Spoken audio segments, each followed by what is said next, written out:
You're listening to the People's Wrestling Podcast with your host, Ali Bunker. Yes, welcome to the People's Wrestling Podcast. As you hear, I'm your host, Ali Bunker. I'm joined this week by Aiden Bunker to my right. Aiden, how are you? I'm alright. How are you? I'm good. Enjoying the last, what seems like a really long summer already this year. But I know that in about 2 weeks' time, when the sun disappears, I'm going to be like, man, summer was shit this year. So the weather's good. I like it. Yeah, it's alright, yeah. It's alright. Could be better. Could be better. I'm off on holiday next week as well, so I'm happy about that. It's alright for some. Whoop, whoop. We are also joined via the miracle of WhatsApp voice calls and Bluetooth speakers by Matt Bumby. Matt Bumby, how are you? Pissed off. Oh, wow. Well, that's that then. Probably call it quits. Thanks for listening, everybody. And I will see you. No. Matt, what's the matter? Wrestling shit at the minute. Oh, okay. Wrestling or WWE? Oh, WWE. We'll get into it. Okay, fair enough. Well, no time like the present. But actually, before we do that, we've actually got a little bit of news for you. So let's get into some news. Aiden, what have you got for us with regards to a former WWE employee? Is that former employee CM Punk? It is, yes. So, as most people should be aware by now, CM Punk and Colt Cabana had gone to court with WWE head doctor Chris Amann over claims that he misdiagnosed Punk towards the kind of end of 2013, start of 2014, just leading up to Park's departure from the company.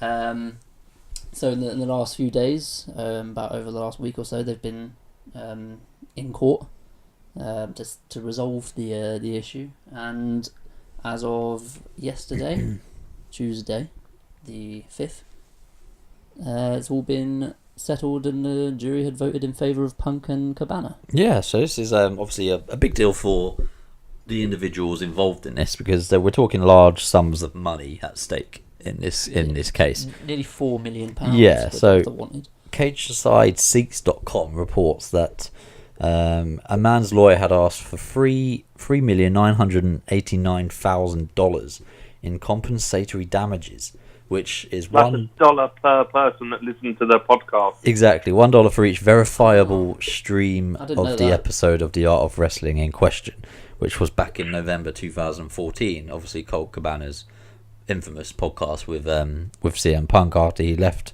after his departure from WWE. It was free for almost $4 million. Chris Amann was after.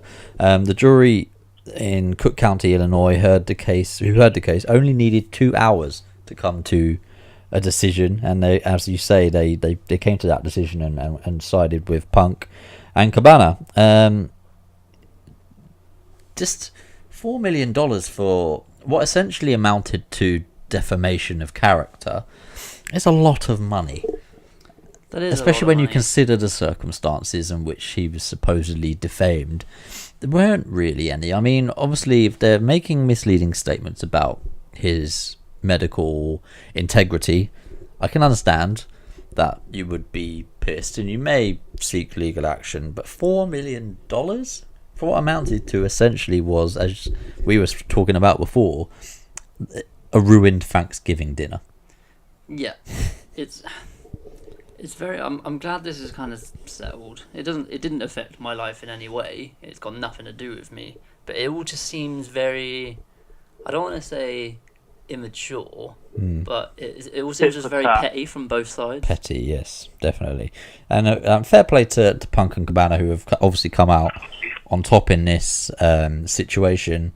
I think $4 million to CM Punk, whilst being an absolutely absurd amount of money, doesn't really mean the end of his, isn't completely detrimental to him.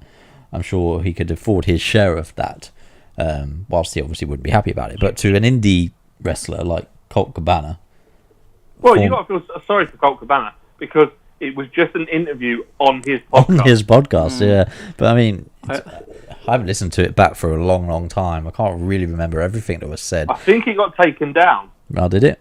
Well, probably while the court case was on, or while legal proceedings were happening, they probably did take it down.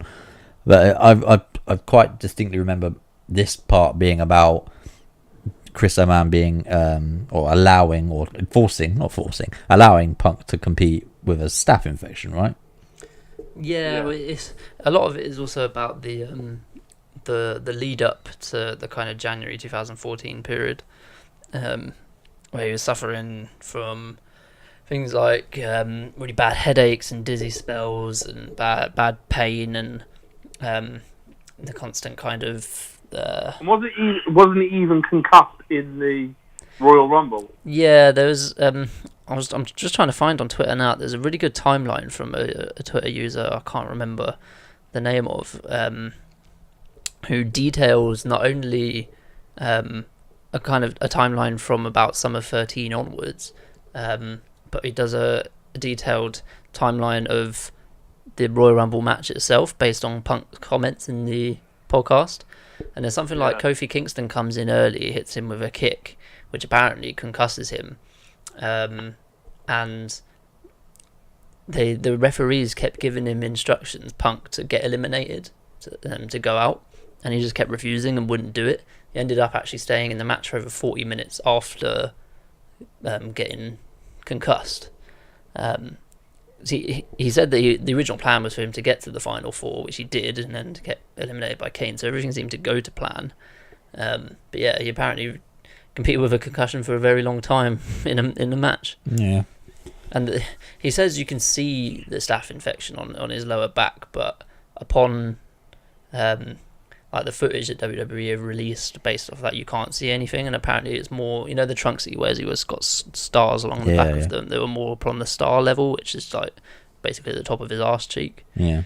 So yeah, there's a couple kind of inconsistencies and stuff, but anyway, he's also how people have debated for years what CM stands for. Chick Magnet or Chicago Made. Yeah. He apparently swore on oath in court that it stood for Chick Magnet. There we go. So it's all finally been confirmed. It doesn't really fit with CM Punk's character, does it? No, but I suppose as a young Magnet Punk, a young guy, it probably did. Young Chick Magnet. So yeah, $4 million. Punk and Colt Cabana not having to pay, which is good news for them. But they don't win anything in terms of damages, do they? It's more of a case of their legal fees are paid for, right? Yeah, and then they can move on. Punk's got his second UFC fight on third? He does.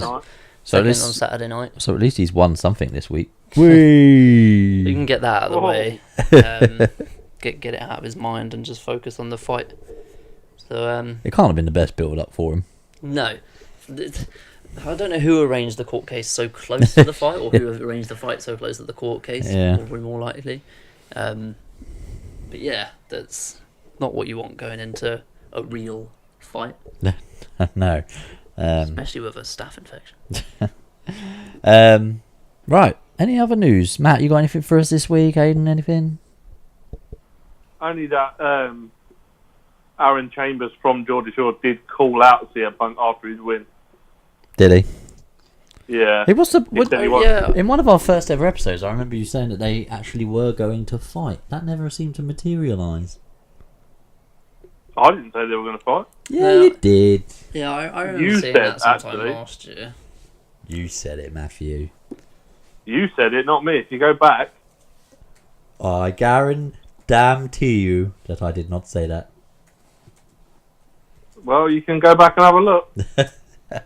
I will do in my spare time because I have nothing better to do. Anyway. So, not so much news, more a bit of gossip, really. As I said to you two just a minute ago, the Young Bucks on X-Pac's podcast this week or last week said that they had originally were very close to contacting WWE, reaching out to WWE to see if they could do a match with the Revival for the All In show, to kind of revive, no pun intended, the old fuck the revival thing, which I think would have been a really good match. Well, certainly better than anything we've seen from them in WWE, right? Yeah. But that's not their fault. No, it's not really their fault.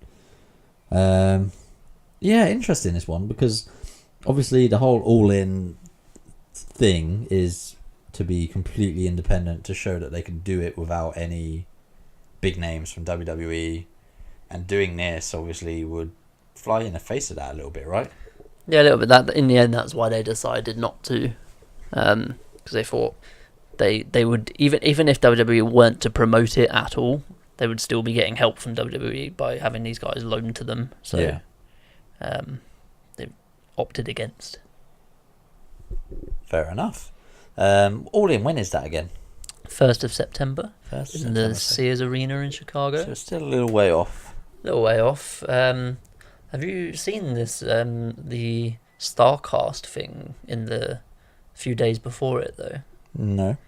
It's just a mega show of. It's like Access, basically, WrestleMania Access, in that there's like all of the wrestling podcasts, so many like X-Pac, Kevin Nash, Scott Hall's all going to be there, Sting's going to be there, all old WCW guys are going to be there, all doing like sign-ins and live shows and stuff like that. Like Jerry King Lawler's going to be there. A whole load of shit's going on, and it all sounds amazing. They've got like the Botchamania guy's going to be there, and he's doing a special like hour-long Botchamania bit. Just so much. It's all being sorted and organised by Conrad Thompson from Something to Wrestle With and 83 Weeks with Eric Bischoff. So it all sounds like an incredible. And the tickets are insanely cheap for normal tickets. Yeah. They're like $39 or $49 for all day entry for like Thursday, Friday, Saturday, Sunday, and then also the show, I think. Wow. That's crazy cheap. Obviously, our invite's been lost in the post. Yeah, well, I'm just waiting on the call. We'll be there, brother. I don't think I can make it. That's fine, I'll represent. September the 1st, you say? I'm there. Huh? Chicago, yep. Yeah, sounds good to me. So we'll just wait for that invite then, shall we?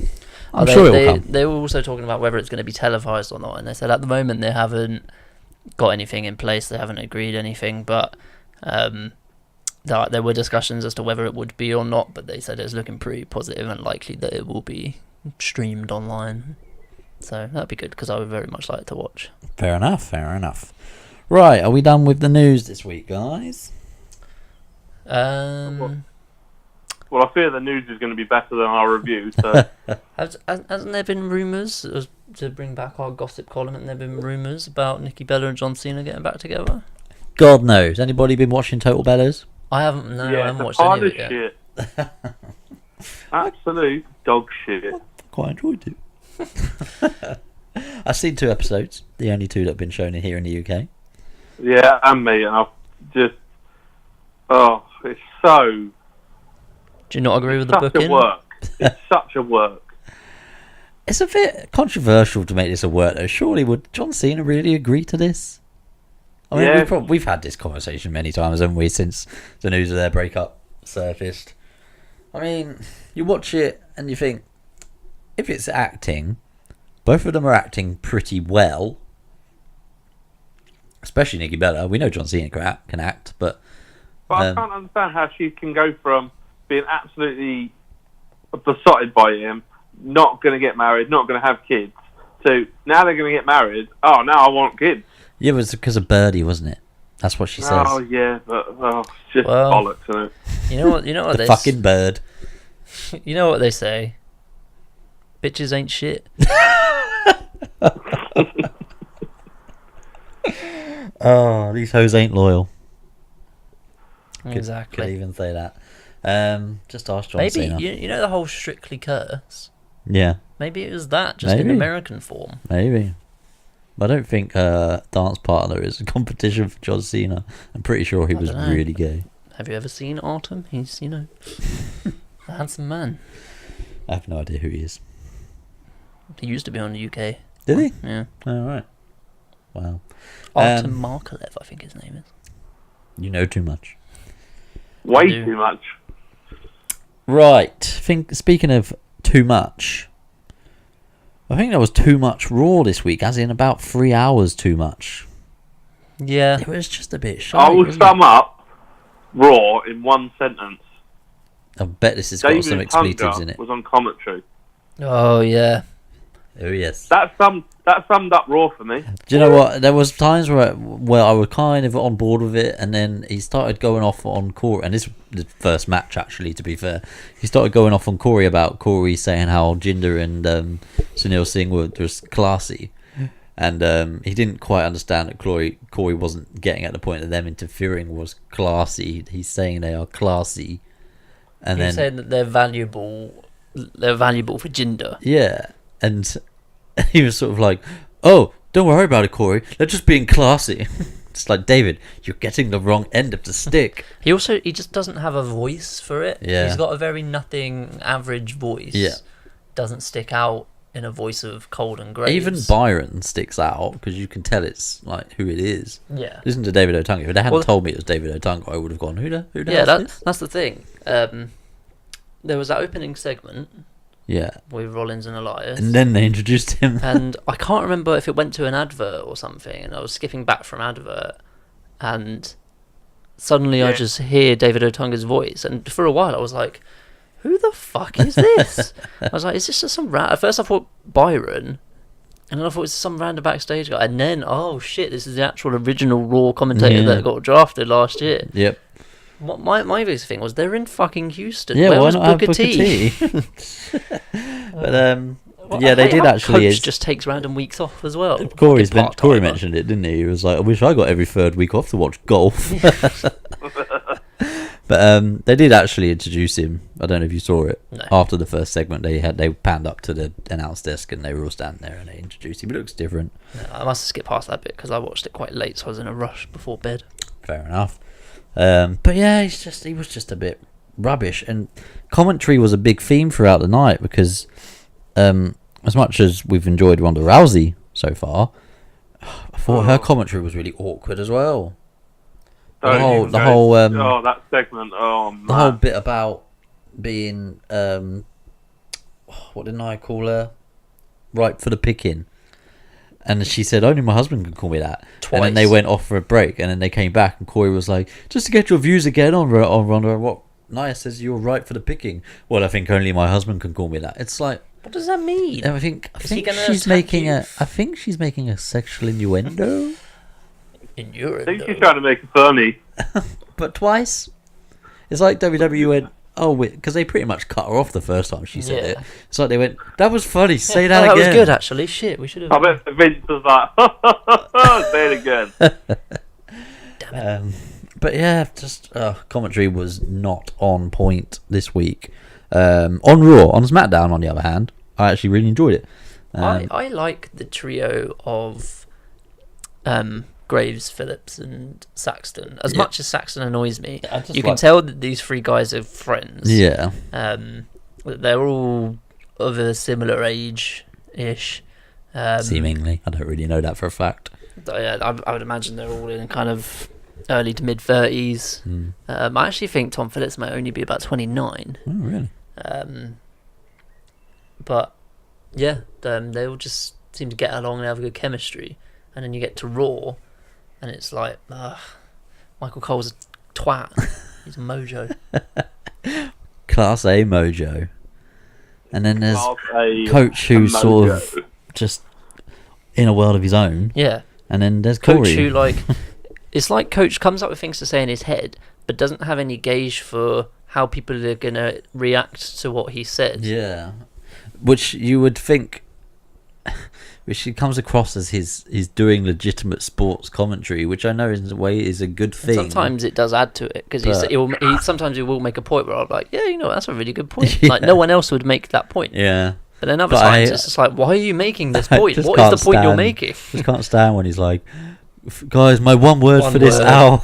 Do you know what? Also, his one word for the hour is rubbish. always the it always just so happens to be a word which is associated to the thing we've just seen. Yeah. So the thing that he's just seen in the opening segment is his word for the hour, but the rest of the hour might have nothing to do with the word. Unexpected.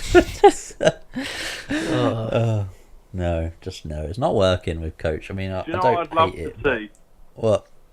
Them take their headphones off and just do the commentary they want to do. Yeah. I don't know if that'd be any better. I also wouldn't be opposed to just a 2-man. Yeah, 2-man booth. Because, like, as was back in the day. As was apparent in the UK tournament, Michael Cole, when he did not have someone in his ear and when he's just got one person to work off, he was actually not terrible, which for him is good. It's a massive improvement. But I mean, like, realistically, when you think of how long he's been there, over 20 years, and yeah, he's obviously got a lot to do, but he doesn't do it well for me. No. Not saying I could do better at all. Like, he doesn't really make many mistakes, but it's just personality-wise, he comes across really annoyingly, and I don't think that's what he's supposed to come across as. He's supposed to be the neutral, isn't he, really? Yeah. He's either personalityless and just the complete company shill, or he's a proper twat. Yeah. Yeah, I don't like it when they give him too much personality, because his personality comes across in a negative way.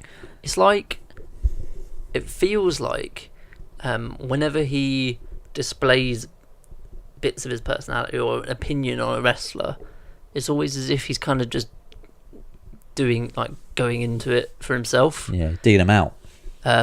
This whole like Matt Hardy stuff. I would find it hard to believe that when that first started, they were telling him like, right, just be completely like, just don't understand this guy, and like proper attack him every time and mention his kids all the time. Yeah. I can't imagine they would be like that. No. He probably just did it and decided, I'm just going to keep doing that. It gives me something to do while they're out. I think it was all born out of that one comment he made about the ultimate deletion a bit, but by Being the apologising for what they were about to see and stuff like that. But I think they've just taken it too far. Because I'm alright with him being like, oh, Matt Hardy's a bit of a whack job. That's fine. But him being like, no, I've got this weird like bald guy and this 1-year-old kid attacking me on Twitter. He says the same thing every week. Yeah. It's just really like, if you were really like a good journalist or whatever you claim to be, you'd go research it, right? You'd research it, you'd find out more, you'd get over it and fucking move on. Yeah. But yeah, speaking of getting over, Roman Reigns was back this week, and I'm assuming it's because he came out to help Seth Rollins, but about 90% cheers. Yeah, I would imagine it's the Seth Rollins link. Corey Graves called them the former Shield brethren, but they're still Shield brethren, right? First mentions, I think, since his injury of Dean Ambrose this week, like at least 3 times on Raw. I don't remember. Must be nearing a return. Did they? Yeah. Oh, no, I didn't hear that at all. They just kept saying how they formed it. They formed it with Dean Ambrose, who's out injured, and then they were talking about Dean Ambrose again later. And so yeah, I think I haven't heard his name mentioned by WWE in a long time. So hopefully he's due a return. I think as much as he's a bit bland and nothingy, I think he adds something. Yeah, I like Dean Ambrose. I just don't like the wackiness, because it's not wacky at all. I'm intrigued. I'm looking forward to him coming back. I'm intrigued to see what they do with him. Yeah. I'm intrigued to see where he slots in. I'm not too bothered by him coming back, but I am intrigued where they're going to put him. Yeah. I'd like to see him come back as not the same Dean. He can be similar. Yeah. He can have the same character, just tone down the wacky and turn up the intensity. Yeah. Just be more intense. That's what he needs. I don't need him to be like selling hot dogs and hitting people with pot plants. Yeah, but I also don't need him to try and be Terry Funk or Mick Foley or Brian Pillman. Because he's never going to be able to be that, because the product isn't that way inclined. So it is interesting to see where he fits in. But back to Raw then. It kicked off with Elias, which is I think a first. I don't know. But a concert from him, fairly long, fairly good. Really good guitar this week, really, really good. This is what I've been saying for ages. He's good on the guitar. He's good on the guitar, yeah. Especially for a man, like a giant man who Yeah. presumably has really big hands. I don't know how difficult it is for big people to play the guitar. This is intricate work, isn't it? I guess so. That's why I can't do it. Big fingers, mate. That You're just shit. too. You never tried. I did try, at least once. Didn't work. I think the guitar was broken. Speaking of broken guitars, Seth Rollins smashed Elias' guitar with a chair. So Seth Rollins comes down to interrupt. He, as we say, grabs a chair from under the ring, knocks the guitar out of Elias' hands. But then Jinder and Sunil Singh attack, and that's that. Roman comes out to some cheers, and obviously a tag team match is made. Every single week for like the last 4 or 5 weeks, this has happened, hasn't it? Yeah. Yep. There's an interaction between 4 to 6 people. Yeah, 46 people. The violence is interrupted. And then Kurt Angle says, and it's gonna start now. No. And it doesn't only happen on Raw, to be fair. It literally happened on Yeah, it did SmackDown also this happen week. on SmackDown. You're right. But like, yeah, it's very just formulaic over and over again. I was thinking that because they took so long between like them having a standoff with the weapons, it took so long. I was anticipating Kurt to come out. Yeah, that's what I thought. But then what would he do? Make a match then? Because they've never got a match at Mella in the Bank. Or it'd be like, no, this isn't happening now. And bringing out, he loves bringing out people from the back, doesn't he? Yeah. It's happening now. So yeah, instantaneous tag team match made between the four. Seth and Roman versus Jinder and Elias. In a kayfabe perspective, it just makes me think like, what were they originally planning on starting Raw with? Yeah, exactly. It just didn't They have a plan. suddenly just made a match. Like, were they expecting Elias to go out there for half an hour on his own? Because they always seem to have so much spare free time during Raw, and 5-6 matches are made. Yep. I don't know. I mean, I wouldn't be against seeing Elias for half an hour. But anyway, tag team. After what we fucking saw this week. Well, tag team match was made, and to be fair, this wasn't a terrible match. I thought it was pretty good. I didn't expect the result. I liked the ending. It annoyed me. Oh, sorry, they were they were saying how Elias and Jinder were working surprisingly well, which is fine. But it annoyed me how they didn't give a single mention of how Roman and Seth used to be tag team champions together. Yeah. They said how they used to work together in the Shield and stuff, but they were literally tag team champions. Yeah. Mention that. Yeah. Give Elias and Jinder some proper credibility. Yeah, so Elias and Jinder won. Elias ended up pinning Seth. I know he DDT'd him on a steel chair or whatever, but Directly in front of the referee. directly. Who didn't disqualify him. For Well, I some mean, reason. is that a disqualification? I mean, like, I suppose if that's a disqualification, then maybe chucking someone into the Into the stairs steps or a ring post. Or doing Well, technically, you're still using the steel chair. Yeah, but it's technically you're still using steel steps when you throw someone into them. I think the reasoning I've seen online is that it was Seth who brought in the chair. Yeah, but that's bullshit. If Seth brought in the chair and Elias hit him with it, he'd be disqualified. But I think If you bring a gun to somewhere and I shoot it, you're not going to get the blame for that. Well, it's just like, don't where do you draw don't the bring line? guns. Where do you draw the line then? Like if Randy Orton back suplexes a Singh brother onto the table, Is that a disqualification? Well, they're usually well, not they're in the match. you Yeah, know, but he does it to it does it to everyone now. Putting someone through the announce table. Yeah, exactly. Don't get disqualified for that. So It's just weird, like, because the ref was kind of chasing the Singh brother off. Literally, all he had to do was just be turned around for a couple seconds yeah, more. And I don't know if maybe he was supposed to be. But the referee just looked at it and went, "Oh," and then just kicked the chair out of the ring. To pretend that didn't happen. Bloody John Cone. But yeah, Elias hits the drift away for the pin. Surprise result. Yeah, it makes sense. It makes sense heading into Money in the Bank, doesn't it? Yeah. To have Seth and Roman just run through and would have been counterproductive. I very much imagine next week we'll probably get Seth Jinder and Roman versus Elias or something. Because, you know, they love doing that Yep. stuff. Yeah, even though we just have Seth versus Jinder for the Because we title. can't have them just fighting normal people. Just They have to fight each other. does my fucking head in heading into, because they've had so long to do this. It's just like Money in the. I'm over Money in the Bank already. It does. It has felt like a long old time between pay-per-views, isn't it? Yeah. Good input. You asked a closed question.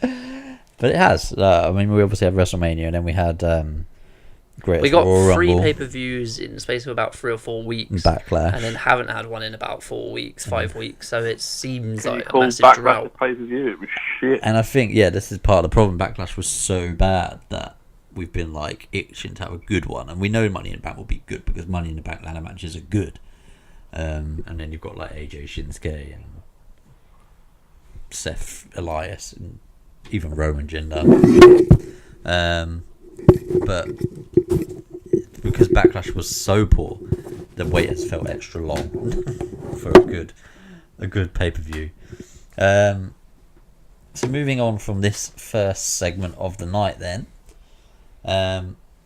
my computer has gone off. I don't know.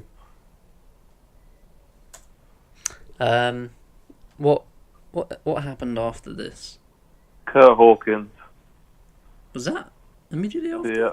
Huh. So we had this whole Kurt Hawkins. What was the guy's name? No idea. Hold on. Harden. Give me 2 seconds. Harden. Steve Harden. I don't think it's Steve. Which I think was meant to be like a play on words, or like someone famous is called that, because the commentators seem to make a deal of it. I just don't know what it was. It doesn't matter. How about my opponent, huh? Come over here, pal. Let's get to know you. What is your name? My name is James Harden. James Harden. James Harden. And then he was like, "Oh wow, what a coincidence! So it must be something." James Harden. He's a shooting guard for the is that Houston the guy Rockets. with the big beard? Let's have a look, shall we? Looks like it. He looks like Ramesh Ranganathan. That's a bit. Yeah, he does have a I big see a beard. picture of him. Yes. Oh, he plays for Houston. He plays for the Houston Rockets. Basketball, apparently. That fake sport. Yep. Anyway, so James Harden versus Kurt Hawkins, which is not what you want to see on Monday Night Raw, really, is it? And if you had eagle eyes, you would have seen there's a cameraman at the top of the ramp filming the opposite way. So if you were in the crowd, you'd be like, well, someone's coming out. Yeah.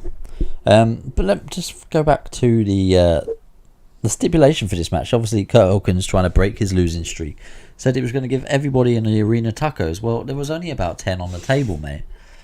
Yeah, I that know won't beat tendencies at everyone, Raw have was it? been low recent years, but 10 people really. So yeah, that was a bit rubbish. James Harden wins by disqualification after Baron Corbin interrupts and comes down and gets Kurt Hawkins intentionally disqualified whilst pissing himself laughing, with an end of days on James Harden.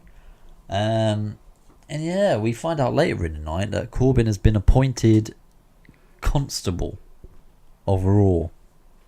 So you've got a commissioner, you've got a general manager, and now you've got a constable. Surely, to me, that's a bad decision by Stephanie. One of many. That's a conflict of interests in having an active roster member as the constable. Yeah. He just give himself a And title it match, wasn't right? me, they just couldn't pronounce constable either. They say constable. I don't know why. That's how it's spelled, isn't it? Yeah, maybe they're also refusing to utter the sound of the first part of that word. Mojo. Yeah, because someone would have put it into a meme or something. Yeah. But yeah, just interesting decisions. For someone who, this time last year, was going into Money in the Bank where he was just about to win the briefcase. What the hell has gone wrong for Baron Corbin? The fact that I don't think he's that good. He's not very good, yeah. I think that might be the crux of it, right? Yeah. Just not that great in ring. His character's a bit boring. Like, he's a lone wolf, but what does that mean? Why is he a lone wolf? He's just like, for looking on, if you don't know him, you just think he's just a dick. That's what his character is. He's just a dick. Yeah. Which, if that's what they're going for, then yeah, they're doing it all right. Yeah, I mean, the only positive from this is obviously it's something for him to do. Considering he has, the only thing he's done since being drafted over was Fight fighting No with Way No Way Jose, Jose, who's yeah. disappeared. Who thankfully isn't on Raw at the minute. But I mean, it's quite early to say whether this will be a good thing or a bad thing for him, but at least he kind of made it his own a little bit and added some personality to the role. And because he's naturally just unlikable, dropping this next week like it was nothing. yeah, maybe, probably, but because he's naturally unlikable, he comes across quite well that he's this heel authority figure. Yeah, I get that. I don't hate it from a creative standpoint. Just from a kayfabe standpoint, if I was one of the other wrestlers, I'd be like, "What the fuck, Steph?" Yeah. I'm just going to keep going to Steph and asking for things. And she why keeps dishing them out? Why Baron Corbin?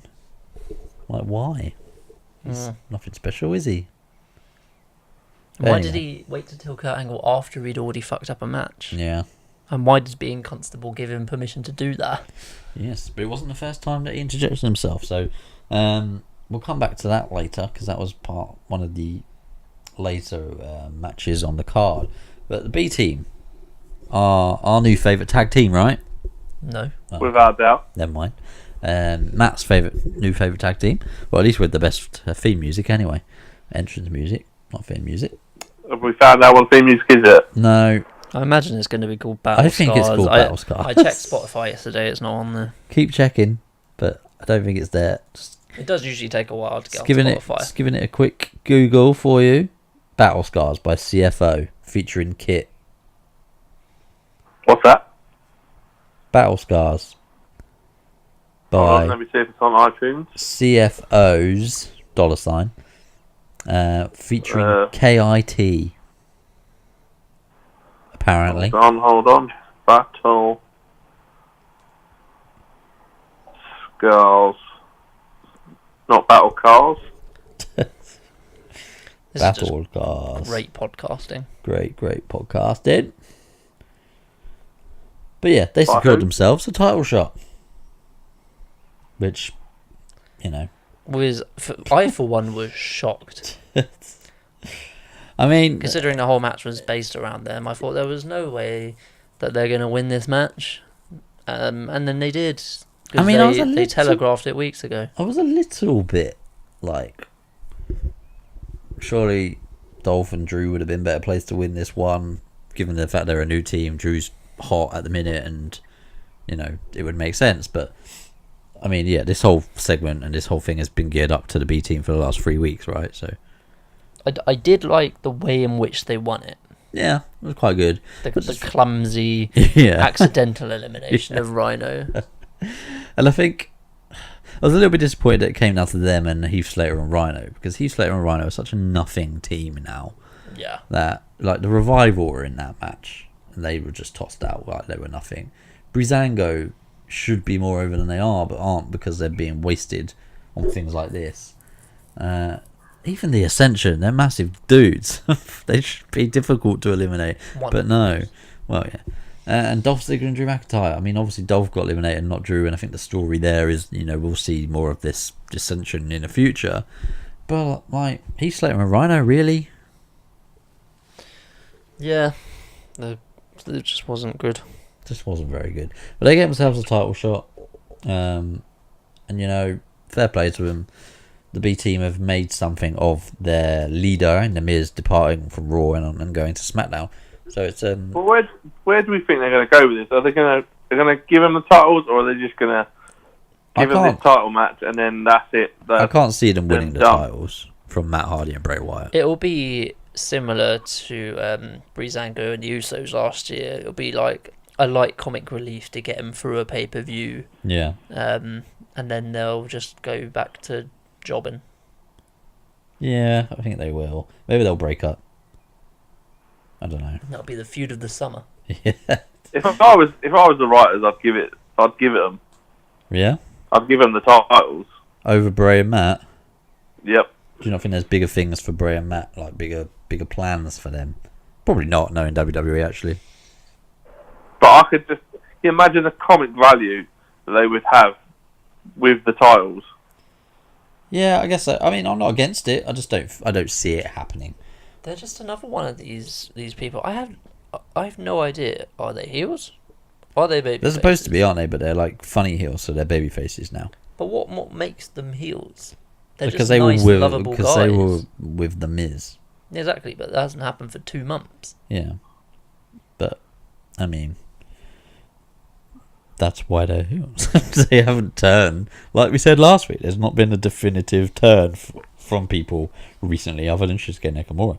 But it's just not clear. Are they heels? Are they faces? Does it have to be, though? I don't know, does it? Sometimes it helps. I think in this instance it's become quite organic.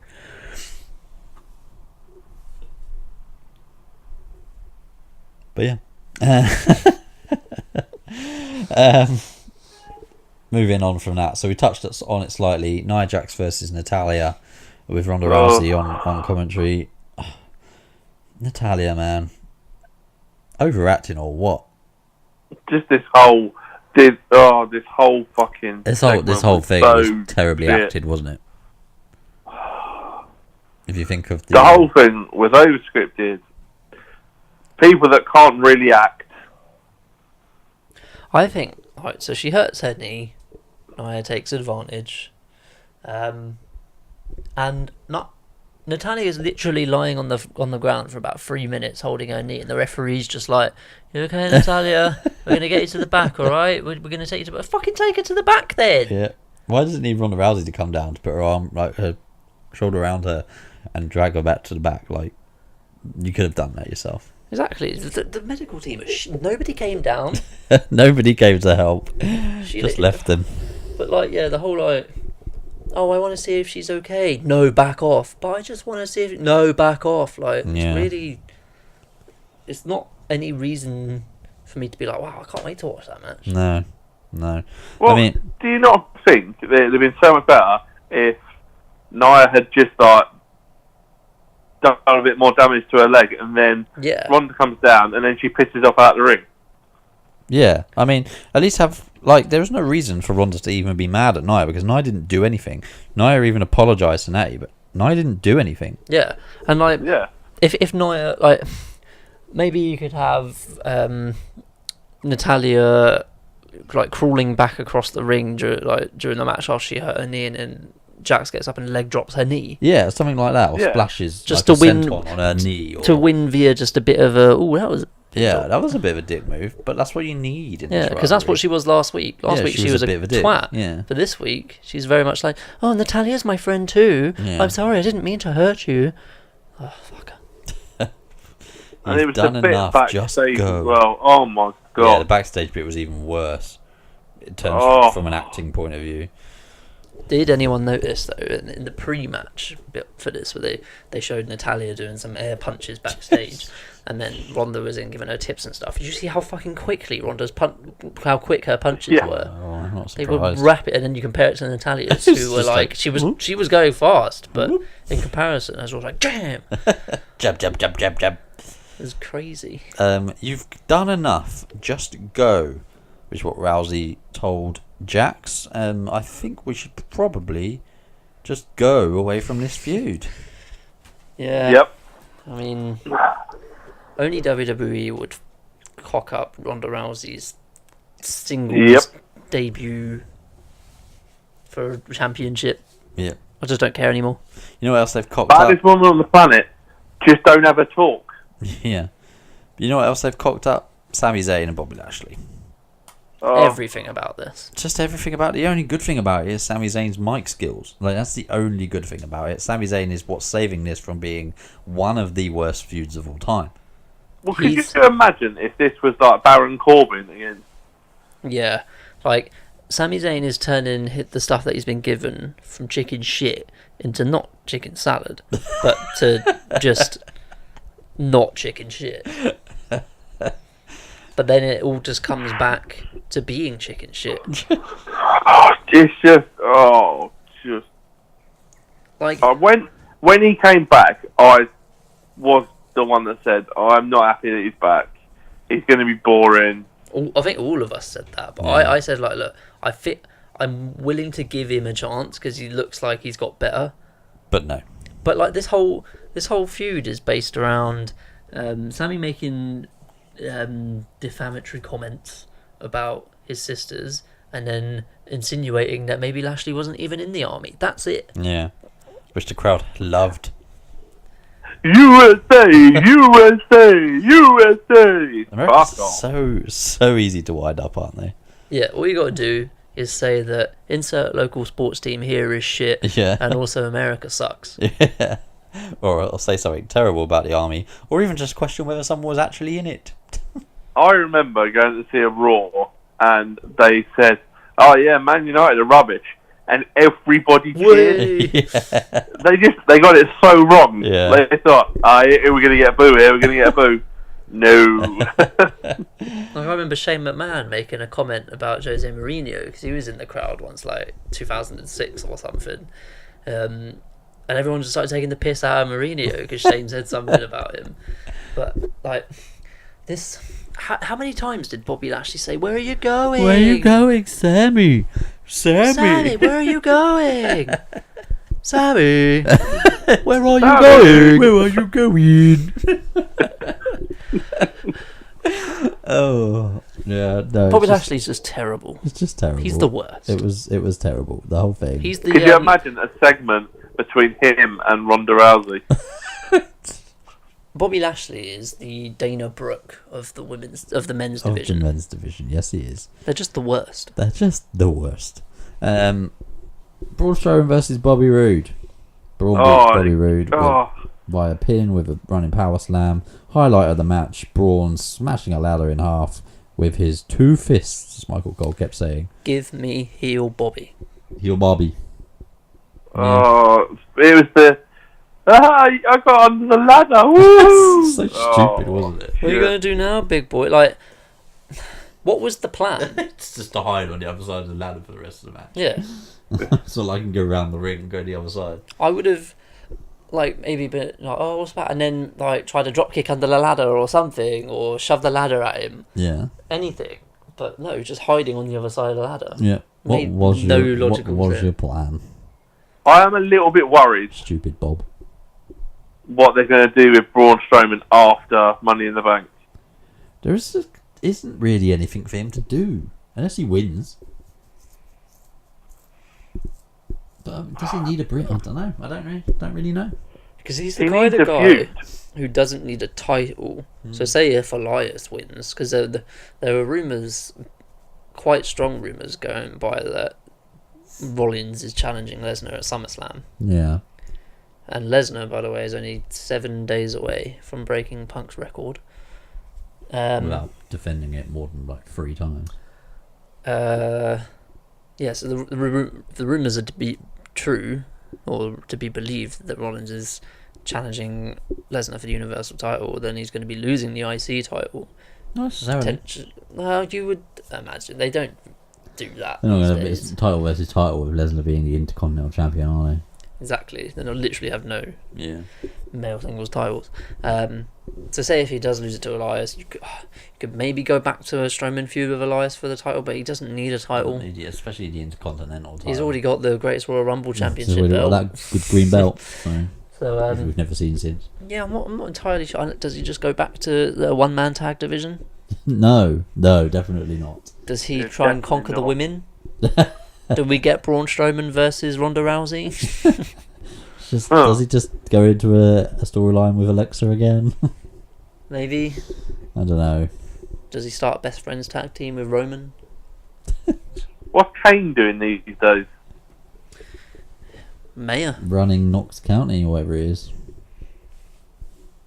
In Oh, tennis. it's a shame that he couldn't come back and do a feud with Braun Strowman. Well, yeah, that would be great. Nah. Not. Maybe Braun versus Drew McIntyre. That'd be new. That'd be good. Oh, Something we that's haven't a seen. good shout. Yeah. But see you know, that. where does Dolph Ziggler fit into that? Once Drew's kicked him to the curb, I guess. Moving on from that then, so obviously, yeah, Braun wins, which is to be expected. The Riot Squad defeated Alexa Bliss, Sasha Banks, and Ember Moon via disqualification. Controversially. So this is Baron Corbin's second intervention of the night, I guess, whereby Alexa, fairly early on in the match, feigns an injury to get out of it. Typical heel stuff from Miss So, Bliss. once you've done explaining this, I've got a real gripe at the end of this match. Fair enough. Well, surely it should have been a disqualification in the match, right? But Yeah, just John Cone again. John Cohn didn't have a good night. Baron Corbin was berating him backstage anyway, saying that some people aren't cut out to be referees. It just felt to me like earlier in the day they went, oh shit, we've done a singles women's match and we need to have 2 women's matches these days. What do we do? Just stick them all in one. Yeah. And I mean, as soon as I knew there was a 6-woman match coming, I skipped the first half of it. So did I, pretty much. Pretty much everything up to the final minute. so first I saw that Alexa came out, and I was like, hold on, this is a 6-man, but there's the Riot Squad, so is one of the Riot Squad not in it? Because she'd be on the heel team. Yeah. But then all of a sudden, when I skipped forward, Alexa was no longer there, and Bailey came down. I was like, wait, what? Did Bailey just come out late? Like, I just assumed that she was on the team to begin with. Yeah. It was just weird. It was a bit weird. So Bailey comes out to help the team of Sasha and Ember Moon, who'd been left a woman short by Alexa feigning an injury and going backstage. And in helping, she promptly runs down to the ring, gets tagged by Sasha immediately, gets in the ring, hits the belly-to-belly suplex on Sarah Logan, pins her 1, 2, 3, and the referee just allowed it. Was it? I haven't seen it, but was it obvious that Alexa was feigning, or did it look like something that could be a storyline injury? No, it was because obvious. they're still saying it like, Alexa or Natalia might not. Yeah, but that was Corey saying that, wasn't it? Yeah, well, they've got to back up Alexa. They come up with a graphic, there's didn't a they? graphic. Yeah, it was question They've got marks, question marks on it. She was feigning the injury. What was it? Just a leg injury. Okay. Generic leg injury. Wasn't that whole arm thing again? No, that was good. But no, what's annoying about this is, firstly, right, the referee clearly should have disqualified Bailey, well, disqualified Sasha and Ember, sorry, for Bailey's interference. Secondly, he should never have counted 1, 2, 3. Thirdly, why does Sasha and Ember Moon think that counts? Yeah.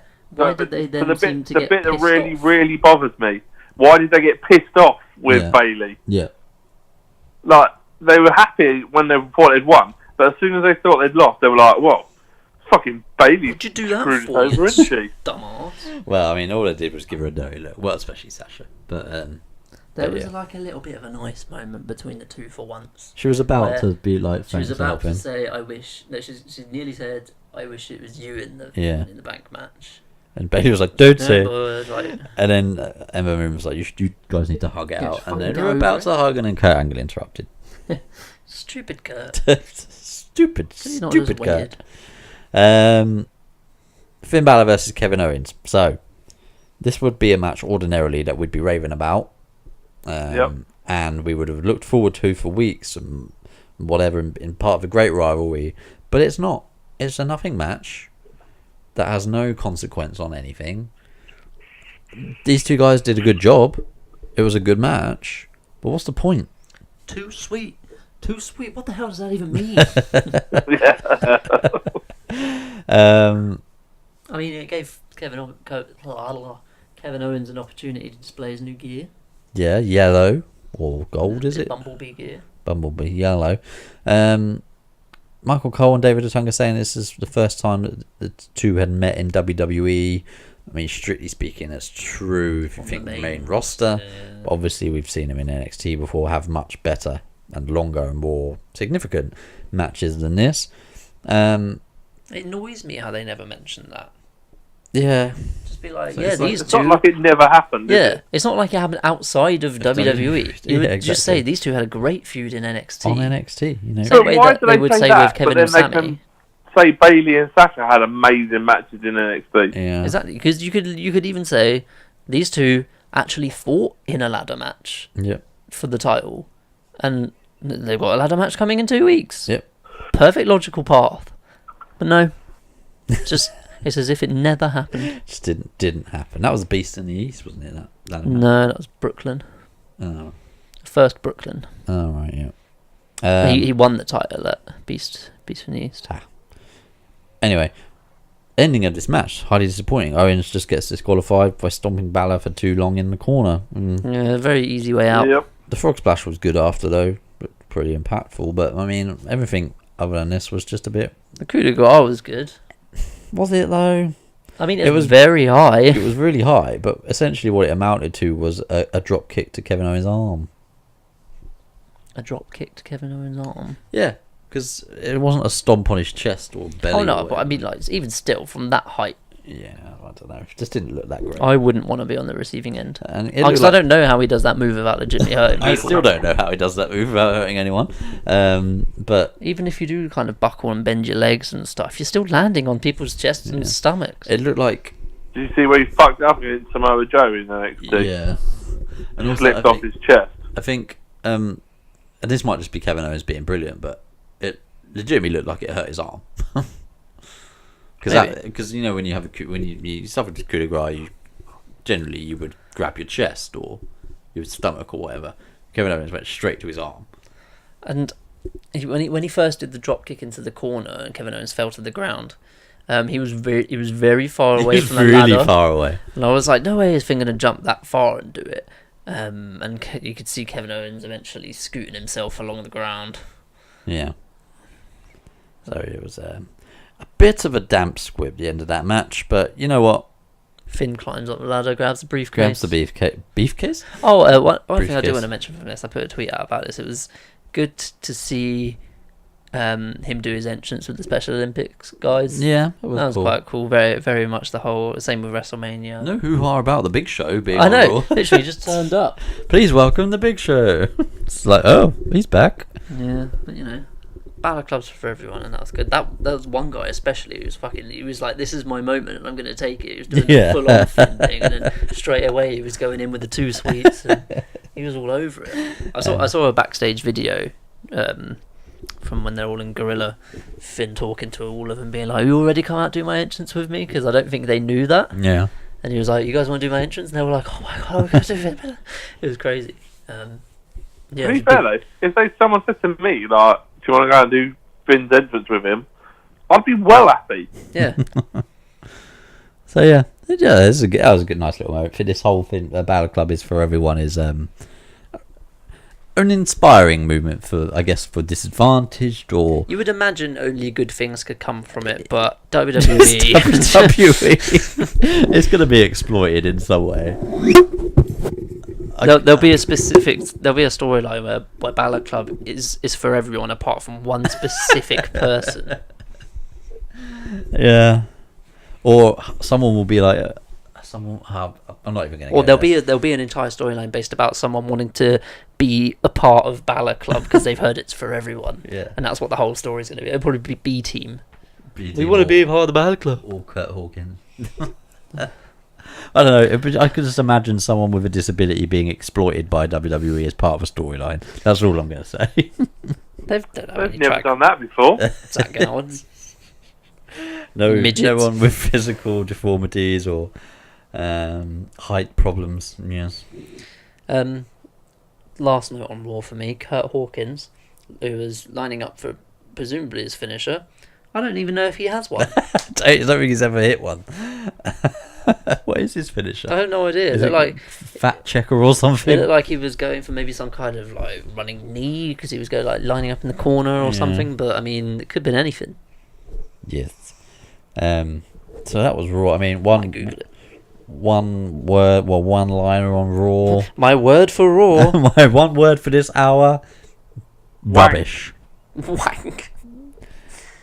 That shit was whack. Rubbish wank. No wank. I know, but it was whack. Rubbish wank. Raw is not war. Raw is bore. There you go. Raw is wank. Do you remember when we called Raw 25 Bore 25? Bore 25, yes. That was clever, wasn't it? I came up with that. Don't think you did. I literally did. I think I did. Fuck off. No, you uploaded that episode, but I came up with that. I said we should call it Bore 25. No, that was me. Right. You can believe that all you want. I'm going to search it right now. Believe that. Anyway, I think we're done with Raw. Here we go. On the 25th of January, me could call this week's episode Bore 25. Matt says, indeed. I think I'd already. And then the next day, chosen to do that. podcast just uploading now, by the way, from you. So you jacked my idea. I'd already thought of it. You So, mojo. I'm the one with the ideas over here. Just saying. And it's my next idea to move on to SmackDown Live rather than talk about Raw. So we're going to talk about SmackDown Live. I was just looking at Kurt Hawkins' finishing moves. He's got the heat-seeking elbow from 2010 to 2016, and has nothing since 16. He never hit a finisher. Brilliant. He used to have the Laugh Riot, which is the lifting DDT adopted from Edge, and the Taste of Pain, which is a Hangman's Facebuster. I wouldn't even know what that looks like. Oh, yeah. Yeah, I would. Anyway, on to SmackDown Live then. Where was SmackDown Live from this week? Corpus Christi. Corpus Christi, wherever that's in Texas, right? Yeah. So they were in Texas for both. Interesting. It is a big old place. It is a big place. It's like they could have potentially been in Southampton here and then in like Edinburgh the next day. But still be Texas in America. Mm. So opening segment, Carmella. Mella is apparently Mella money. is money. Mella is money, as she keeps telling us. And you know what That's I did? just her response to everything. It doesn't make any sense. I know, it didn't seem to flow in the Kept sentence saying she it on used it. commentary as well. But Be you know like, what? I don't hate it. I don't like it. Really? I just have it make sense, yeah. But to use people like Corey was like, or Byron was like, how are you planning on dealing with this from Asuka on Sunday? And she was like, Mella is money, and that was it. Yeah, In I that quite, context, like it doesn't that. make sense. I quite A enjoy. really annoying heel. Yeah, she's doing that really well, and I quite enjoy her and Corey together on commentary. Obviously, berating Byron Corey and enjoy Carmella and Corey together. yeah, but just she's really good at that annoying heel persona. So you know, fair play to her. She's playing it up as much as she can, and she does still get a little bit like she goes from very quickly from talking like a normal person to Mella is money. She goes really money in the money bank. in the bank. She goes very deep all of a sudden. She still does that, but you know, I beat Charlotte Flair. it's a good impression. Twice. Yeah, just small little things. So when she was on commentary and Corey was obviously playing up to her, and she's like, Byron says, how are you going to, do you really expect to beat Asuka? And she's like, well, I beat Charlotte Flair twice. Charlotte Flair ended Asuka's streak. Therefore, I'm going to beat Asuka. And Corey's like, it makes perfect sense, Byron. Why can't you see it? And then Carmella was like, see, Corey gets it. Phillips gets it. That's all that matters. I would just and I know they wouldn't do this because it would be kind of putting your champion down, but I'd just love for someone to turn around and be like, literally how many times did you lose to both Charlotte and Asuka? Yeah, I don't think they'd do that. But anyway, Asuka comes out to interrupt after some what do they say in always this week? Incendiary comments Yeah. made by Carmella towards her. She's followed by Sonya Deville and Mandy Rose. And Mandy Rose basically says, last week I was shit, but this week I can beat you. No, it wasn't like I was shit. No, I know, but last week she lost. Said I was only 1 second away. She wasn't. She lost. Technically, if you do a 2 count. Yeah, but Sonya Deville then usurps her and basically says, no, it's my go. And Mandy Rose is fine with that. So, I just love the way it's like, Carmella's like, alright, do you want to face Mandy or Sonya? Or both? And then Paige comes out like, whoa, you guys are in a match here. Ask her, do you want to face Mandy or Sonya or both? That's my line. nobody speaks for me, so I'm going to say exactly the same thing as them. She went with both. So Did anyone see the really stiff knee that she gave to Sonya Deville? that was an accident, wasn't it? That was I don't know what. So I think Sonya they went to were duck planning. a clothesline, but I think Asuka raised her Asuka was knee. planning a knee to the gut or something and just ended up kneeing her on the Kneeing top her of the right in head. the face. Oh, that looked pretty painful. But then Knee did to you see face. the spear after it? Yeah, she got She pissed off. She and proper then kneed her fucking- in the boobs. And then, immediately after that, speared the shit out Oh of yeah, her. that was a hell of a spear. You could hear the Beat like the wind. shit out of her. Well, you could hear the wind leaving Asuka's body. But yeah, I quite like Sonya Deville's moveset. I like Sonya Deville and Mandy Rose. But they're better Yeah, I than, do. I really like them. they're better than I thought. Considering they both haven't been around for long, and Mandy Rose especially, seeing as she didn't come from any kind of combat background, I think Yeah. they both They're both pretty good. Still slightly green. You still get the odd bits of it. I think Mandy Rose doesn't always sell the best. Yeah. There was one, but she got German suplexed and was almost instantly just straight back up, crawling back along to Sonya. Yeah. But considering how kind of green, and I think everyone expected her to be a lot worse than she is. I think she was just expected to be Eve Marie Mark II, wasn't she? But she's better, a lot better. Yeah. So I'm fine with where she is right now. Yeah, I quite like it. So Asuka ends up tapping Sonya Deville ends up tapping out to the Asuka lock, which in itself isn't necessarily a bad thing. I just thought she could have maybe lasted a bit longer in that hole, considering she's from an MMA background, you know. Also, the camera angle they used really showed how she didn't lock it in. How loose of a pressure on the neck is applied. She didn't even link her hands. No, she's got one arm trapping the left arm of the opponent. Yeah, when and her right arm coming across, but her right arm only comes halfway across. Yeah, her arm wasn't clasping either. She wasn't grabbing her own arm. She wasn't wrapping it around. It was just like my arm is resting on your neck. And she just tapped out for no reason. But after the match, Carmella attacked Asuka with the title to stand tall, following a distraction from Mandy Rose. So this was all right. Good opening segment, I thought. They got half an hour. I was going to say they gave him a long time as well for this whole segment. That. I thought it was good. I thought it was good. That's a quarter of SmackDown, by the way, that they gave this segment, and you know what? They didn't waste it. Thought they did well. No.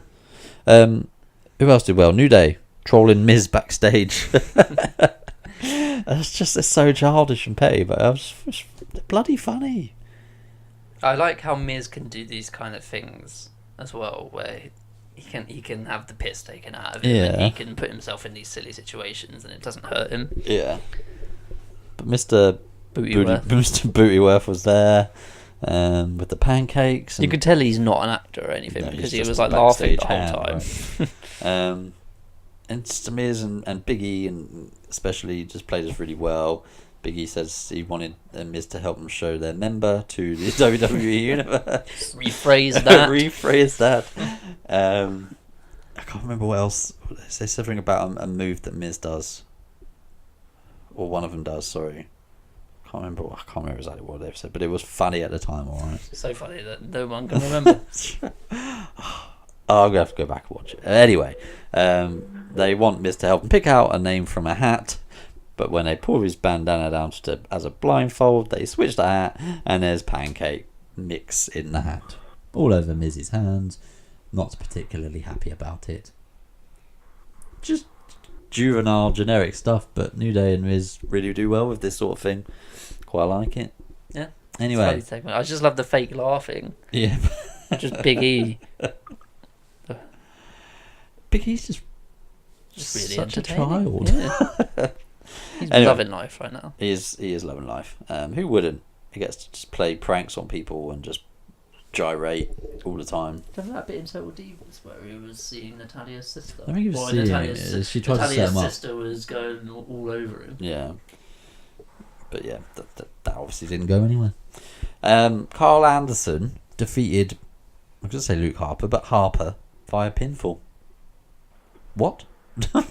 Yeah, just about seconds before this, they just said how they hadn't lost a match since November. Yeah, he did say they haven't lost a match since November. They haven't lost a tag team match, and then 1, 2, 3 pin. Yeah.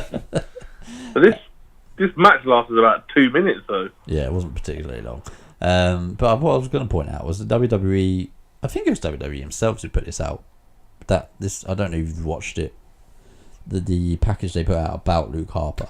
The formerly known as. Yeah. I watched it the other night. And you'd think maybe given that and the good social media reaction that it's had, and the good light that it shone on Luke Harper, that you'd think, let's give him a win, just to carry on the momentum a little bit. No, pinned by Carl Anderson. They don't need it. They've won enough lately. Have they actually lost a match? That's what I was trying to work out, because they said since November.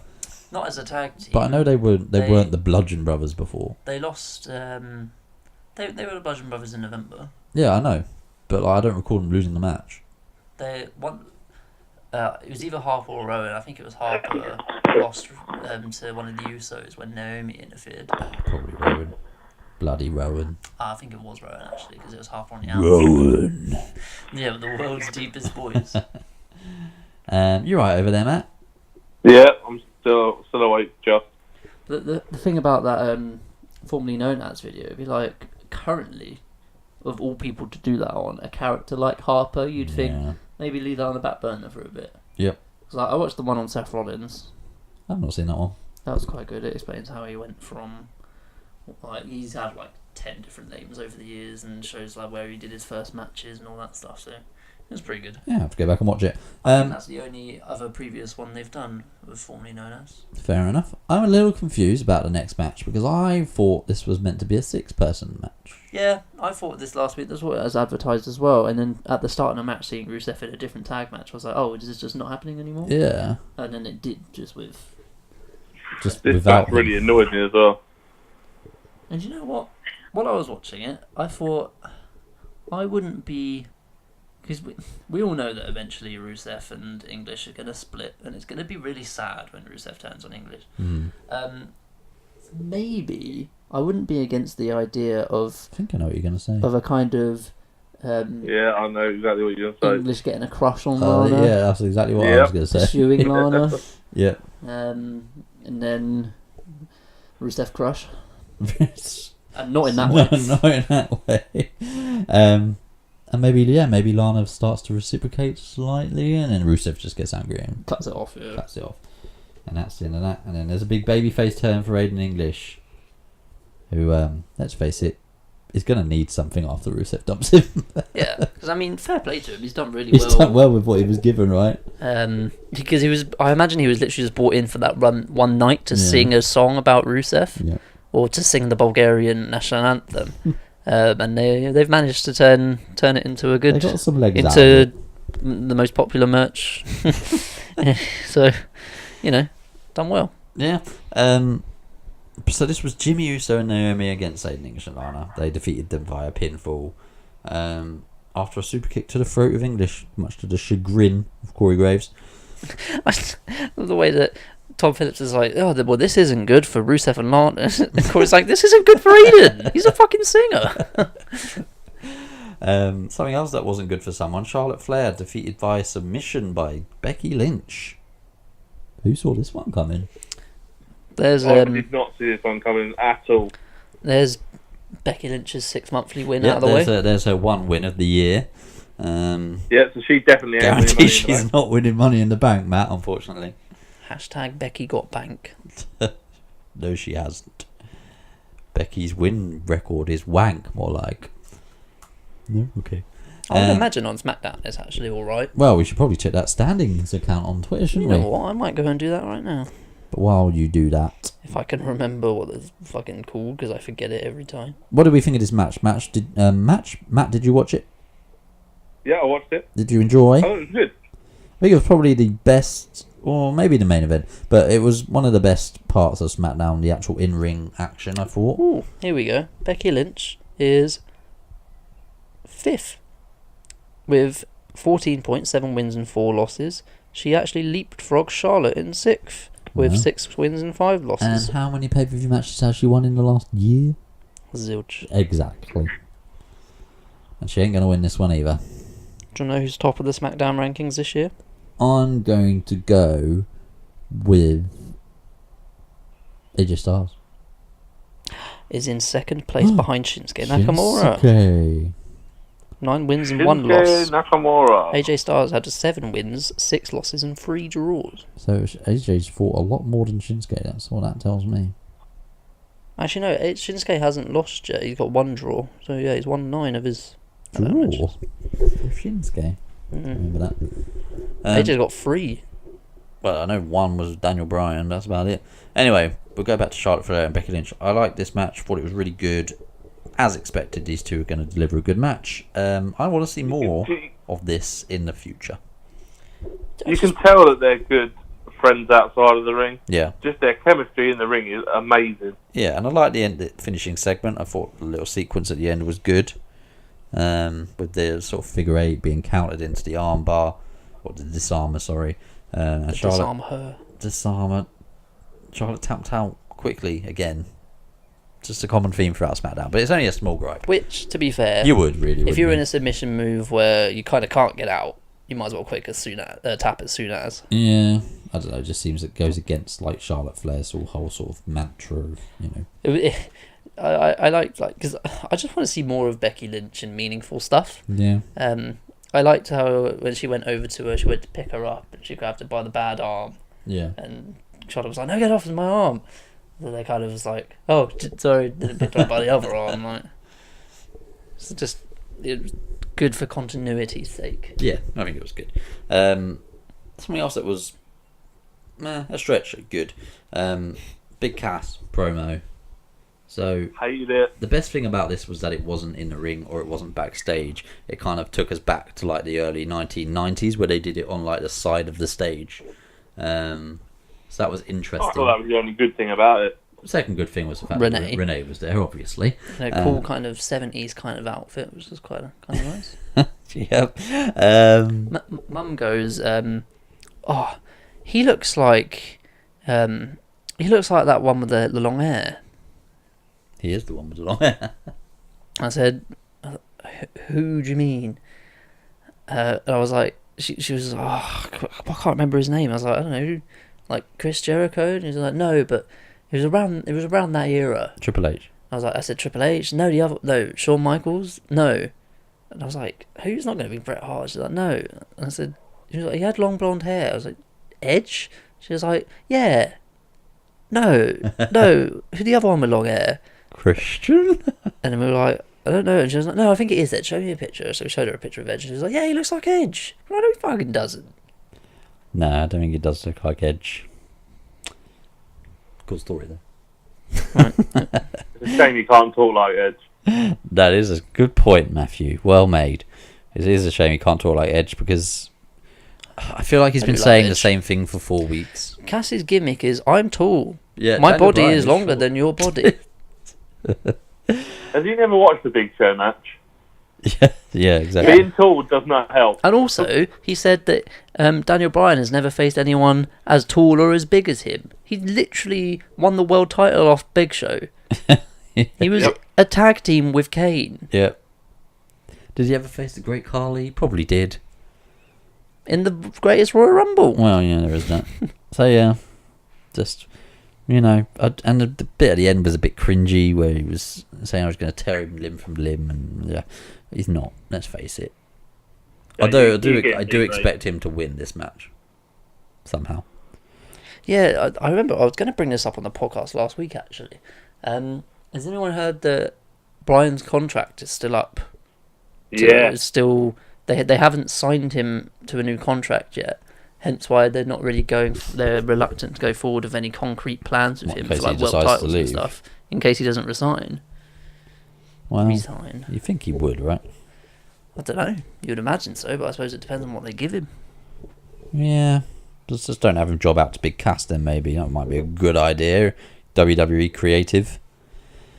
Another brilliant... If he doesn't sign, then All In are definitely looking at him. Well, I mean, he wouldn't be allowed to anyway, would he? He was saying how he's not sure when it is his contract would expire. If it expires, say, on like midnight of September 1st, and whether or not that allows him to compete, or whether he's got like a no compete clause, and like whether it would actually end on the end of September 1st, in which case he wouldn't do it. So yeah, there's a lot of logistics involved. I feel like they'd do something whereby they'd leave it going until midnight and then he'd be able to show up. Anyway, Andrade and Almas attacked Sin Cara backstage. Nobody cared. So it's a shame that... I fucking told you. Sin Cara's known him since he was 14. Yeah, you did. You did tell us. You were right. No one really cares, right? No, Selena Vega cares. Selena Vega's doing a good job sort of trying to get some sort of anything out of anybody. Yeah, because I mean, to be fair, what's the reason they're fighting? Just that Andrade's not the same person Sin Cara thinks he knows Andrade and he's not the same person. Which therefore gives you enough valid reason to go and assault somebody and not get arrested for it. So they're having a match next week, apparently. Yeah. So I'm Yeah, assuming Sanity was supposed to debut from 3 weeks ago, but they never did. and we were supposed to have a six-person intergender match this week, and we didn't either. So maybe they'll have one day. Who knows? But they'll probably end up being a tag team. Speaking of tag teams, New Day versus Samoa Joe, The Miz, and Rusev via pinfall. Or they beat them via pinfall. Yeah, the match was good. Anybody else get tricked by Kofi Kingston's I had backwards to jump? rewind this about 4 times. It was like, where the fuck did he I go? fully expected him to go in the middle of the ring. I was like, what? Where's he going? Where's he gone? That was really cool. At first I thought, he's knocked him off the rope. And then I was like, no, he didn't. He just did some sort of backwards Trust dive. Trust. Have you seen that? The girls playing Trust. Yeah. Yeah, that's bloody funny. So this was, interesting. It wasn't like, I think Tom Phillips said on commentary, it was like an optical illusion. Yeah. So that was fun. The match itself was good. New Day picked up the win after Miz accidentally threw pancakes at Rusev and Samoa Joe. Not gonna lie, I ain't a big fan of the pancakes playing a major role in the main event of SmackDown. Yeah, no, nor me. But, it sort of plays into the story a little bit, I guess. Would you be that bothered if someone threw a pancake at you? No, Just be like, what the fuck are you doing? I just eat it. I'd be like, oh, okay. Although, if I were New Day, after Miz had been attacked and stuff, because there's only pancakes lying around, I would have taken one and put one in Miz's mouth while doing the move to him. Or after pinning him. Put him in his trunks or something. Oh no. Oh, St. yeah. Kurt Angle's medals. I saw a clip of that the other day. It made me laugh. With He Who Shall Not Be Named. But anyway, the Midnight Hour we discussed, Matt. Do you know why the New Day's finishing move is called the Midnight Hour? I do not. Well, we worked it out, didn't we? Yeah. And people may have worked this out many, many years ago. Well, no, I did work this out ages ago. Just never really as well. gave it much thought. Midnight Hour is the start of a new day. It is. It's There the end you of an go. old day, hence the finisher. And it's the beginning of a new day. You said finisher there, but it's kind of like the way that The Rock would say that Triple H says finish. Finisher. Yes. Sure. So SmackDown this week, much better than Raw, fair to say. And that's probably been the case for the last 4 or 5 Since Mania. weeks. Wow. Big Yeah, talk. since Big talk. Mania. Since Shake Up. Since the Share Cup. Which leads me to believe that the Money in the Bank briefcases Going to Raw. are going to Raw. I Both of them. I would like to imagine there's one going to each brand. I think WWE would like to shake it up like that. Especially since SmackDown got both last year because it was a SmackDown pay-per-view, and they didn't really do much with them. So one thing I would like to say at the end of this podcast. Oh, we got Shinsuke AJ. Oh, yeah. Yeah, one thing I wanted to say about this, just before we... Sorry to interrupt, Matt. Sorry.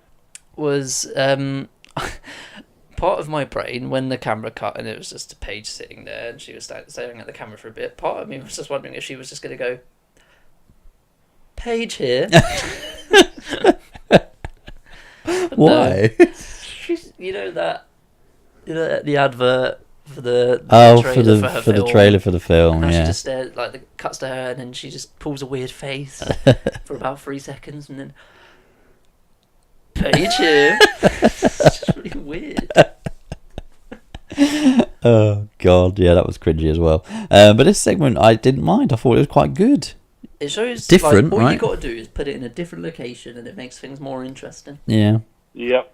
they had those security involved, like backroom staff there to make sure nothing got out of hand. Dean Malenko and a bald guy. Was it Dean Malenko there? Yeah, I didn't notice Dean Malenko. I didn't take that much notice. And the bald guy is there everywhere Yeah, now. and he's always really shouty and angry. Yeah, he was the one sort of holding Roman back when he was assaulting Something always Jinder. happens.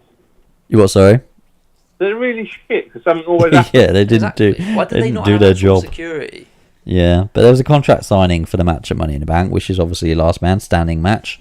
Paige introduces both men. Styles and Nakamura go a bit back and forth. Nakamura has to borrow Styles' pen and says it doesn't work. AJ gets unreasonably angry at that. Yeah, I know. And then ends up slapping Shinsuke. Which- Shinsuke's facials in this segment, though, man. The slap looked like It was- it caught him by surprise. Yeah. And hurt. Yeah. Like, Yeah, generally I hurt. it looked like, I don't know if it was just, I don't know if it's just how he looks normally, but it looked like he not only caught him on the face, but kind of on the eye, because it looked like one of his eyes started to kind of swell a bit or go red. No, really. I think he was crying. No, as in like the skin around it was red. Yeah. Yes, I don't know if the slap kind of caught him a bit on the eye or something, but yeah, it looked pretty painful. I love the way in fact he just sits down and just brings out his own pen. Yep. But this is so good. This is good heel work, but it makes AJ look a bit stupid. Yeah, cool, composed heels always, most of the time. Yeah, good. It is. I bloody love Shinsuke at the heel. He's good at that. But yeah, the segment ended with Nakamura just staring at Paige and just saying, "Last man standing," which that's all it needed. Because did you notice? Nobody need to get put through a table. Did you notice that he didn't get up when AJ told him to get up, and then when AJ gone, he stood up. Last man standing. It was smart. I like this. I worry like stuff like that gets lost on a lot of people. Yeah. But that to me is quite good storytelling. Yeah, I think it's really, really good. Credit to Shinsuke and probably the creative team. Let's face it, they might have done something right this week. That was it. I mean, you throw stuff at the wall. Yeah, something's going to stick, right? Throw enough spaghetti at a wall, it will stick. Did anyone do that with spaghetti, by the way? I've never done that, but I've seen videos. That's how parents supposed to test if it's ready or not.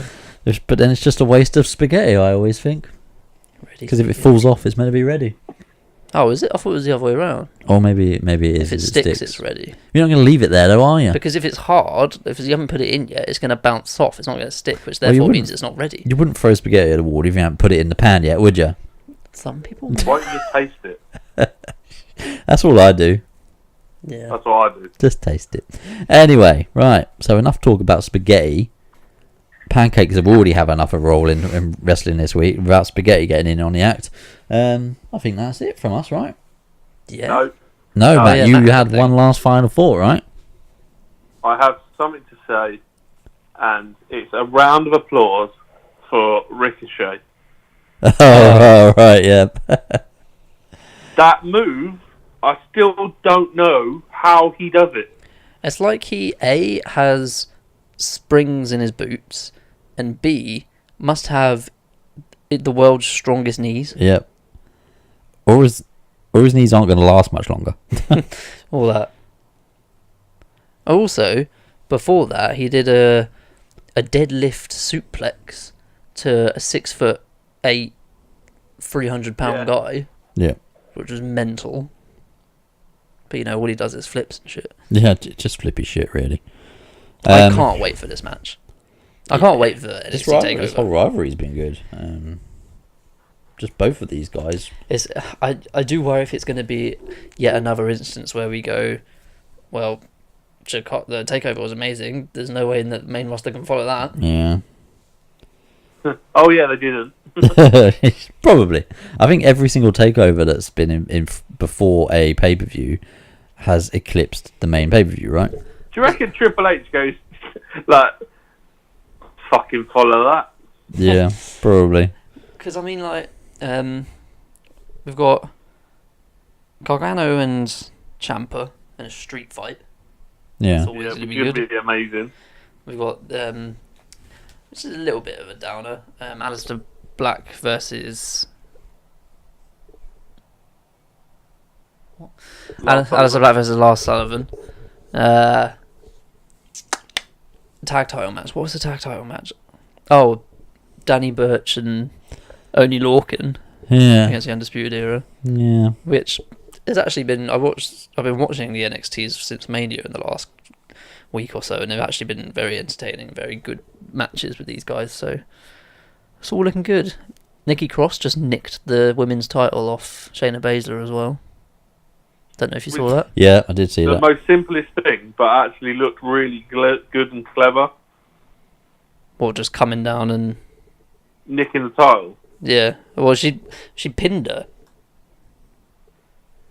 She actually pinned her. I didn't see that. I just saw her nick the title. She nicked the title and was like, "Come get it then if you want it." So she came into the ring, attacked her, hit her with a finisher, and Dakota Kai, who just had a match with Baszler, she was like, "You're the referee," and she was like, "Oh, okay." So she hit her with a finisher and then pinned her, and Dakota counted it, and That was it. Dakota Kai's an interesting one, isn't she? She seems to be getting this push out of nowhere. She's sort of just appeared.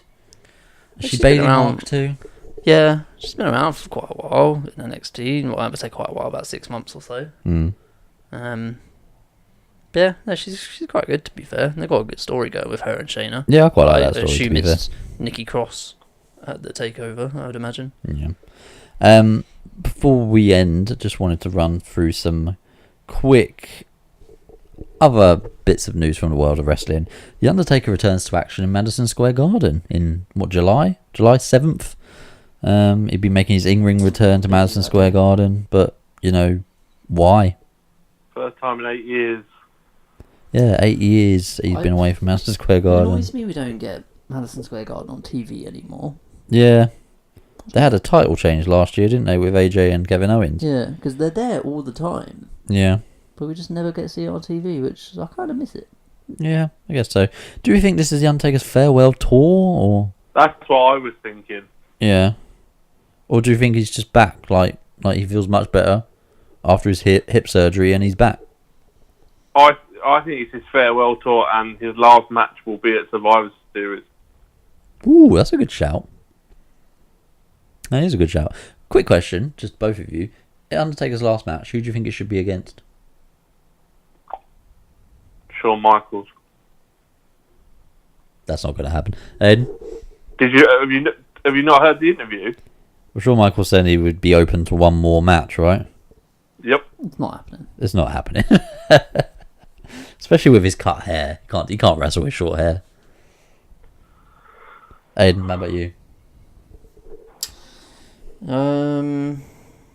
I don't know. It's hard to say. He's already faced so many people, and Daniel Bryan. No. it wouldn't make sense. So I would go for a heel who beats him. people say Kane. I don't want to see Kane versus I don't Undertaker. want to see that in 2018.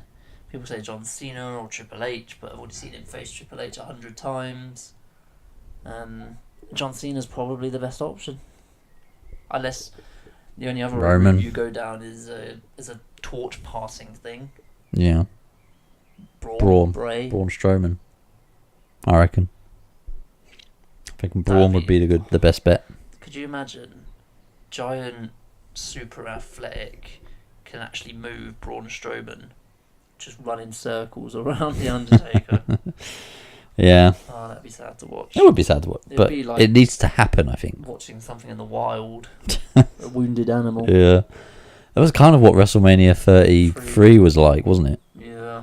Unfortunately. Anyway, Sanity, by the way, we touched on those not appearing on SmackDown so far. Apparently last weekend they made their debut on a SmackDown Live event. So they are actually on SmackDown. They just haven't been on TV. I'd like to imagine that they maybe gone, shit, we should have brought up Nikki Cross with them. So they might appear after TakeOver / Money in the Bank, and hopefully Nikki Cross will be with them. Maybe. Hopefully. And that's it, really. That's it from me. Because I'd like to imagine her getting this title, even though she didn't actually get it, but her carrying the title could be like a farewell kind of thing. Yeah. But Don't know. probably not. Probably not. I think that's it from me. Any of you guys have anything else to add? So from me. No, I think I'm good. I just hope that Raw gets better because I can't be arsed with it. Has to get better. I mean, let's face it. Next week we're going to see another singles match main event between two people who are in this. Probably We've got Kevin versus We've got a fatal Bobby. four-way. Oh, it is a fatal four-way, isn't Four-way it? with the men. And Yeah. on SmackDown, the women have a Money in the Bank summit with Paige. What does that mean? I don't know. What the fuck is that? Imagine they were just going to be sitting in the ring. Just Paige. another contract signing thing, but no contracts to be signed. All right, well, we look forward to that then, right? No Money in the Bank. No. Will ever top 2016 where they all started Raw on top of ladders Yeah. Yep. And Chris Jericho claiming he won the 6th one in Appleton, New York. Yeah. Get better. Get better, WWE. If that's our main advice to you this week. So that's it from us then. So remember, you can find us on Twitter at _PWP and on Instagram at _PWP. We're on YouTube, don't forget now. At the People's, well, not at, but search for the People's Wrestling Podcast. We've got a channel on there. Make sure you subscribe. All our episodes will go up on there from now on. I think the last couple have gone up on there, haven't they? Yep. So do make sure you get those views. I'm not sure what our latest view figures are. I'm sure they're not as high as we would like. No. Between the 2 episodes, I believe combined, we've broken double digits. Yes. Just wait for the money to roll in. Rolling in. We've got 3 subscribers and 11 views in total. Wow. Those 3 subscribers are us, and those 11 views would have been us. So yeah, just bloody watch it on YouTube, mate. That's all. That's all you need. But anyway, Do something. Just listen. just anything. Right. So yeah, done the social. You can find me on Twitter at AliBunker88. Aiden, they can find you where? On Twitter at Aidan Bunker and also Instagram. Oh, you go and plug in the old Instagram. Love in the gram, as Sammy would say. Matt, how about you? You can find me on Twitter at the Bear M Bombay. And you could probably find me on Instagram, but I'm not sure what my Instagram thing I is. think your Instagram name is like Similar. a Matt Bumby, but with like a load of numbers after it. Oh, it might be my date of birth. I don't think it was. I think it's like 4678 or something. Yeah, something like that. Yeah, something random. Oh, well. But anyway, You can find me. find us all. Oh no, it's Matt Bobby 271285. Oh, okay. No, it is your actual date of birth. Anyway, that's it from us, I believe. So thank you very much for listening, guys. What is our 35th? 35th? 34th? 35th. 35th. 34th. 34th. We know so much about our own podcast, which is our 34th episode, I believe. Yes. Yes, 34. Just checking. So thank you again for listening, if in fact you have. And Will we do one next week, do you reckon? I'm not going to be here. I'm going to be in Slovenia. Mm-hmm. So it's up to you guys. Part-timer. If you guys want to do it, if you can actually manage to pull your fingers out and get it done this time. It depends on how good the TV is. If the TV is shit, then... If it's as shit as this week, I think we'll just say no. I'm going to miss the Go Home Money in the Bank podcast. So I'm going to need to get my predictions into you. Predictions. I knew you were going to say that. But we can do that the Sunday. You could, yeah, before. do that on the Sunday. We'll do that on Sunday. It's going to be hard. I genuinely think they're going to go with the New Day not revealing until the day of. Yeah. Until they're coming out for the match. I believe I don't think it's going to matter because they're not going to win it. No. That is true. Right, I think that's everything then. So that's it from me. Aiden, that's it from you. I'm going to speak for you guys. Matt, that's it from you. And That's it from me. we will see you next week. Maybe. Or the week after.